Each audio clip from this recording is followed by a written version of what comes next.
Right, so welcome to Thecityisours. We've got Mikey and Oli from the band, so thanks for coming, guys. Welcome to Hammerdown 2022. You guys have had a pretty busy year, right? It's been a pretty exciting year for you guys. So what have been some of the highlights of the year so far? Oh man, like it's just been so good just to get back out and play shows again.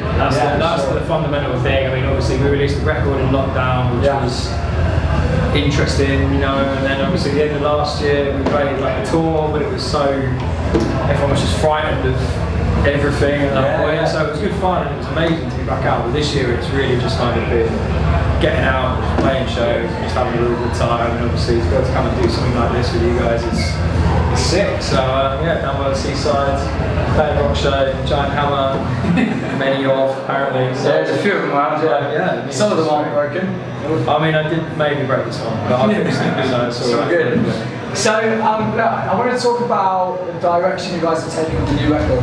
It's a fantastic record. It's very, very different to the previous stuff. So I wanted to ask, is that because of the influence you've added to the band, Oli, or was that record already being worked on before Oli joined the band? Pretty much like 80% all done before I joined. Really? Okay. Yeah. So there was like a couple of songs that needed to be finished. Yeah. Whilst, well, just lyrically, so it was all like instrumentally done. Sure. And then over Zoom, we all had a couple of sessions together to come up with the last remaining lyrics for 2-3 of the songs. Sure. And then, So then what took you in a different direction, Mikey? If it wasn't to do with the lineup changes, why did you change? Was it to do with the label? What was it? It was all very much sort of conscious decision from us, I guess, in that we wanted to do something that was sort of like quintessentially us, I guess. That was kind of like the main thing. So it was sort of looking at the things that we do well, and I mean, I feel like it's quite a transitional record anyway, obviously with the changes and everything that's going on. Sure. So we were a little bit more open to experimenting with the sound a little bit. So some of it is very kind of, you know, the comas and violent and songs like that. Body count, all of that is kind of stuff that's probably what you're more likely to expect. But then we sort of brought in things like So Sad, definitely, and stuff like that. It was more about just sort of writing songs because it felt right, I guess. And I think we sort of tried to throw the rule book out the window a little bit with that.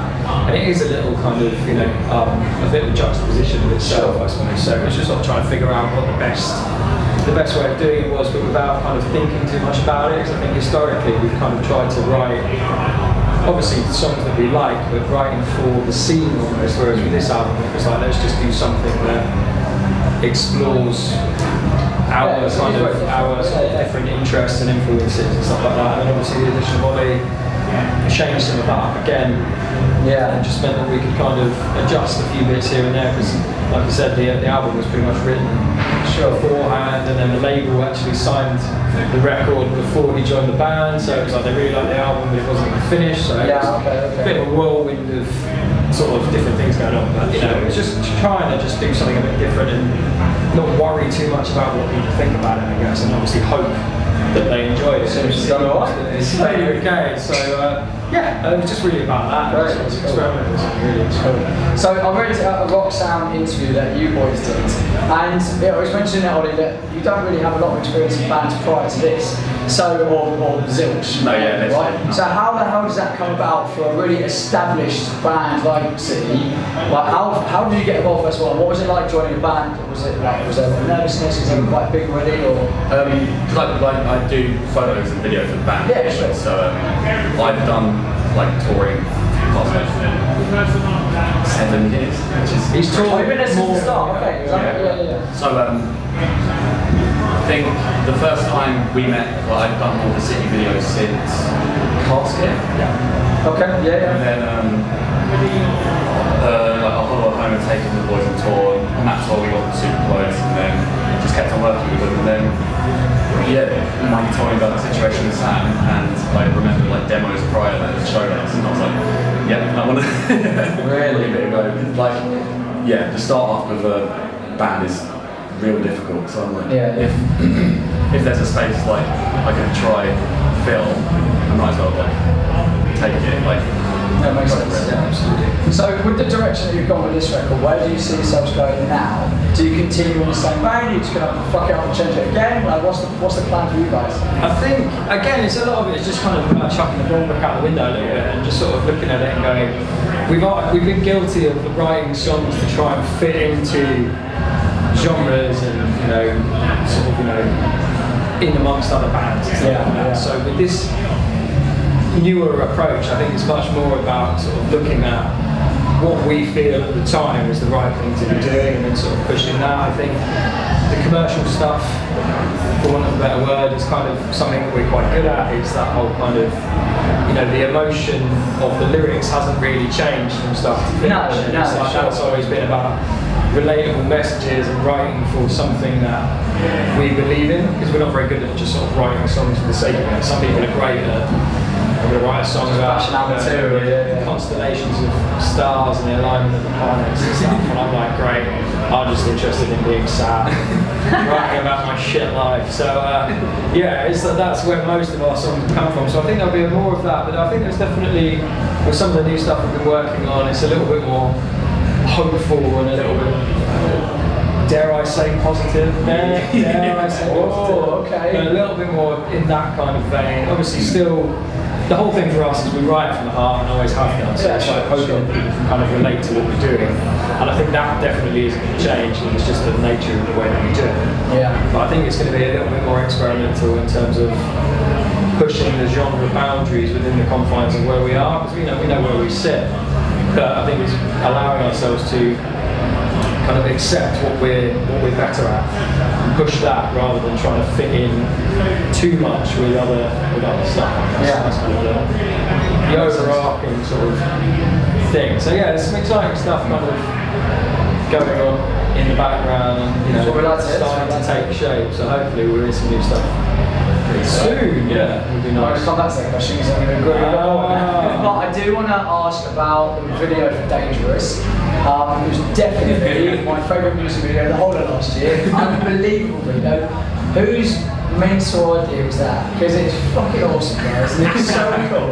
Whose idea was that? I bet it was a lot of fun making it. So Dangerous is obviously quite different to anything we'd ever really done before. Yeah, very much so. So we had the song, we took the song into the studio, and we were a bit like, it wasn't even finished when we took it in. Yeah. We took it to our producer, and we took 16 songs in, and the album ended up being 12. So it was like a few were going to get cut, and we went through and we sort of graded them all individually, and then compared notes essentially. And our producer Oz, who's been with us since the start, is wicked, and he came back and he put Dangerous in category A. He was like, that's an absolute definite. Yeah, really, okay. And I was kind of in the same boat, and a couple of the boys were like, I don't know. I was like, there's something about this. I don't know what it is, but there's something about it. It's a cool track. And we were like, we finished the track, and we're like, oh, dude, this is so surreal. So Jamie and I are both like big wrestling fans. Okay, Oli doesn't really care at all about wrestling, I think it's fair to say. Is that why you're the commentator then? Yeah. So it was like, we were trying to figure out what we were going to do with it, and Jay and I basically, I sort of went to Jamie and said, what do you think about doing this, like a wrestling type thing? He loved it. It was also kind of not 100% serious. Yeah, that was it. It was kind of, it started off with Joe, and I was like, oh, that's fine, because like Oli will just quash it, he won't want to do that. And we went to you, and Oli was like, yeah, that could be cool. And then it was like, oh, okay, well, we won't be able to get a ring, so that's not going to work. And then Jay went off, and once he gets on an idea, he's like a dog with a bone. He's just like, oh, we're going to go out and figure it out. So he rings me up, oh, I've got a ring. I'm like, fuck. So it just started like snowballing, and then by the end of it, like, we were like, oh, okay, we're actually going to do this. And it was so sick, because we shot it in lockdown. Yeah. Oh, really? Yeah, we shot in lockdown, and it was between lockdowns, so everything was legal, and sort of, there was different, we had to cleverly position different groups of people and stuff like that. So on one side, they were all from the same place. No Boris parties here. No Boris parties here. So it was like on one side they were all from the same place, and then it was like bubbles of people. So that's why everyone sat at tables. So it was like, it made it like really kind of difficult to try and sort of figure it out. But we worked it all out and got it to work. And then it was just for 2 days, like we did most of the tech ourselves, in terms of lighting and everything else. We got a lighting engineer down as well. Like, did all the projections. Yeah. That was a team effort. Oli obviously made the video himself, so he was shooting it and he was in it. And it was just like for 2 days we just got to fuck about essentially wrestlers. That's so cool. Like, I bet that, yeah, it was dope. It just looked like you lot had a lot of fun. It was chaos, but it was like, it was so much fun. Jamie dislocated his shoulder. So that was fun. So like he had to go off to hospital, and then he came back, and he was like he'd been told to do nothing for like 6 weeks, and it was like. So if you look carefully, he does everything with one arm. It's like, he does everything with his left hand because his right arm is literally by his side all the time. Because as soon as the camera went off, he was in a sling the entire time. So it was like, yeah, I mean, obviously fair play to him for sorting that out, because we were all like, oh no, we're gonna have to like, we just spent all this money and got it all done, and called in every favour under the sun, made the costumes and everything else, and it was like, he's now going to be, you know, not able to do it. And he came back and he was just like, nah, fuck it, I'm going to do it anyway. So he just does it all with one eye. That's proper cool. I love that. That's a great spoiler for you. Yeah, it's awesome. It was a lot of fun, and it was nice because, like I say, because it was a lockdown, and you know, between lockdowns, and it was this mad period in everyone's lives. Just to be able to do something super cool and super fun like that was sick. Yeah, so it's, maybe we can go down that route again in the future. I don't know. Yeah, that's a little bit more fun. It was nice to. Not take ourselves seriously, but just kind of do something that wasn't.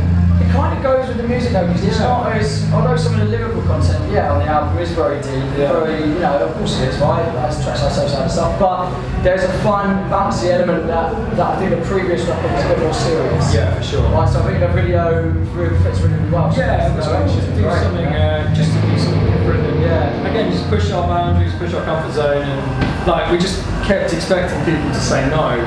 Like we went to, you know, we had to wear tights and stuff, but we went to Stuart and Louis at the time, who was our previous drummer, and we were like, look, we want you to wear these little like singlets.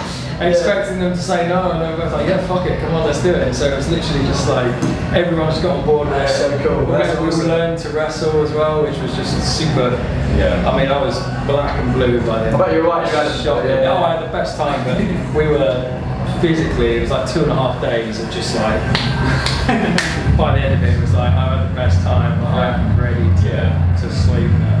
Yeah, I feel that's how I'm feeling at the time. Yeah, imagine that's really cool. And then, okay, so final question, look, you've done your big tour, you've done the Underworld, you know, you have got the new album out, what's next? What are we doing now after festival season?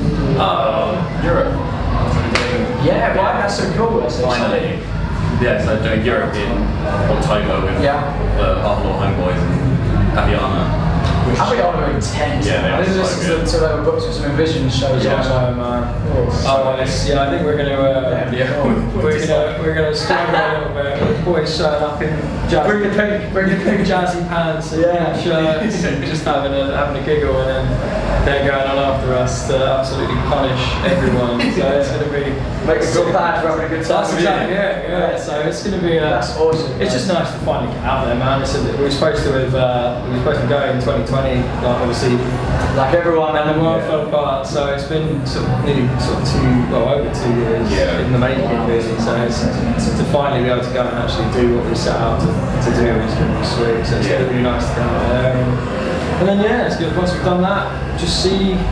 With new music on the horizon and stuff, so we'll see. We don't know exactly what's happening just yet. Cool. Lots of people involved in these things now, but it's going to be keep on trucking, as they say. So, gents, pleasure to have you today. Thank you very much.